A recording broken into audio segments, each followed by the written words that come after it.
क्रांति की शुरुआत भारत में किसकी अध्यक्षता में किया गया था? ऑप्शन देना पड़ेगा कि लिख लेंगे आप लोग?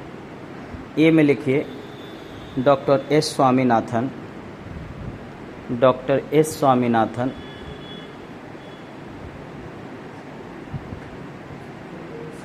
बी में लिखिए doctor Norman Borlaug, doctor S Swaminathan. A में एस स्वामीनाथन, बी में डॉक्टर नॉर्मल बोरलॉन्ग। दो ही ऑप्शन रखिए, इसी में अपना देखते रहिएगा। अगला क्वेश्चन लिखिए विश्व में सबसे पहले, दूसरा क्वेश्चन, विश्व में सबसे पहले हरित क्रांति की शुरुआत किसके द्वारा किया गया था? विश्व में सबसे पहले हरित क्रांति की शुरुआत किसके द्वारा किया गया था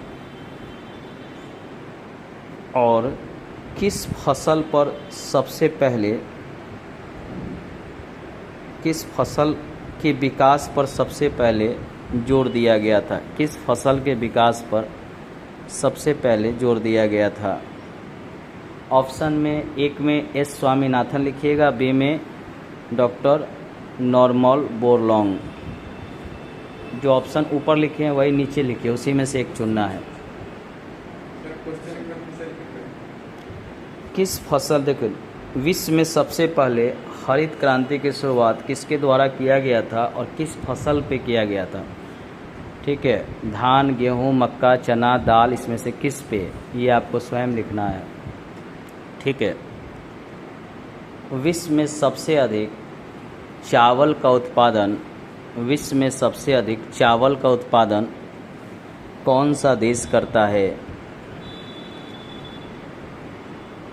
ए में भारत, बी में चीन। ए में भारत, बी में चीन। अगला क्वेश्चन लिखिए भारत में सबसे अधिक चावल का उत्पादन कौन सा राज्य करता है? भारत में सबसे अधिक चावल का उत्पादन कौन सा राज्य करता है?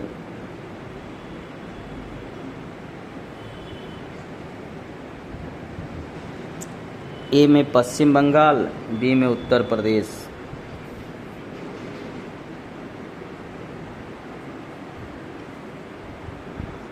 अगला लिखिए कपास की खेती के लिए कौन सा मिट्टी सबसे ज़्यादा उपयोगी है? कपास की खेती के लिए कौन सी मिट्टी सबसे ज़्यादा उपयोगी है? ए में लिखिए काली मिट्टी, बी में लिखिए जलोढ़ मिट्टी। ए में लिखिए काली मिट्टी, बी में लिखिए जलोढ़ मिट्टी। आपको दो ही में एक चुनना है। कपास की खेती किस मिट्टी में सबसे अधिक किया जाता है?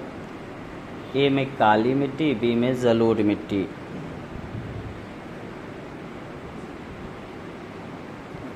कपास का उत्पादन सबसे अधिक कौन सा राज्य करता है? 50 क्वेश्चन हो जाएगा, बता दीजिएगा। कपास का उत्पादन, कपास का उत्पादन सबसे अधिक कौन सा राज्य करता है?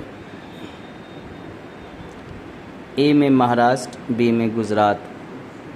ए में महाराष्ट्र, जो पढ़ाए चैप्टर हैं वहीं से क्वेश्चन लिखवा रहे हैं।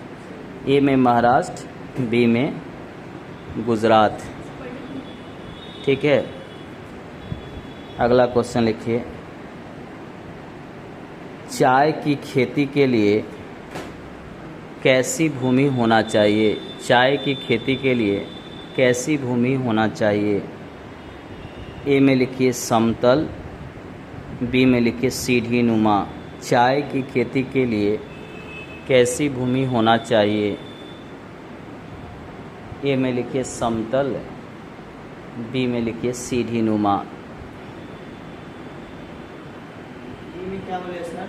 बी में सीढ़ी नुमा।